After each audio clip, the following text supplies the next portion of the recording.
Welcome back to the Pink Palace. This morning we are reading from the Book of Proverbs. We are in chapter 27, and I am reading from the NLT version. Don't brag about tomorrow, since you don't know what the day will bring. Let someone else praise you, not your own mouth, a stranger, not your own lips. A stone is heavy and sand is weighty, but the resentment caused by a fool is even heavier. Anger is cruel and wrath is like a flood, but jealousy is even more dangerous. An open rebuke is better than hidden love. Wounds from a sincere friend are better than many kisses from an enemy. A person who is full refuses honey, but even bitter food tastes sweet to the hungry. A person who strays from home is like a bird that strays from its nest. The heartfelt counsel of a friend is as sweet as perfume and incense. Never abandon a friend, either yours or your father's. When disaster strikes, you won't have to ask your brother for assistance. It's better to go to a neighbor than to a brother who lives far away. Be wise, my child, and make my heart glad.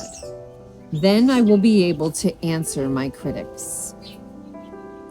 A prudent person foresees danger and takes precautions. The simpleton goes blindly on and suffers the consequences. Get security from someone who guarantees a stranger's debt. Get a deposit if he does it for foreigners. A loud and cheerful greeting early in the morning will be taken as a curse. A quarrelsome wife is as annoying as constant dripping on a rainy day. Stopping her complaints is like trying to stop the wind or trying to hold something with greased hands. As iron sharpens iron, so a friend sharpens a friend. As workers who tend a fig tree are allowed to eat the fruit, so workers who protect their employer's interests will be rewarded. As a face is reflected in water, so the heart reflects the real person. Just as death and destruction are never satisfied, so human desire is never satisfied. Fire tests the purity of silver and gold, but a person is tested by being praised.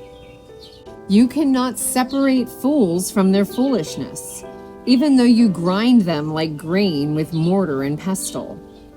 Know the state of your flocks, and put your heart into caring for your herds.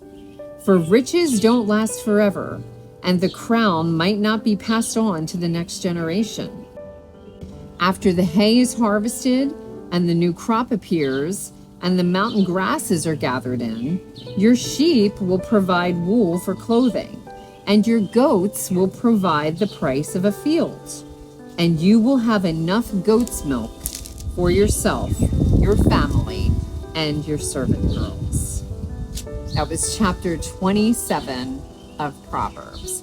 And you know, guys, I know we've been just reading through it, not really discussing it at all, just reading through each chapter. And honestly, some of the stuff I read it and I'm like, woo, this is I don't know, hard to wrap your head around. But, there are other things in here that I read that I'm like, wow, that's really means something to me. So I'm just hoping that as we're reading through this, things are jumping out at you that mean something to you, and that you'll take the time to sit down and read through the Book of Proverbs on your own, and maybe dive deeper into it and do some research and just pray and ask the Lord to speak to you through reading his word.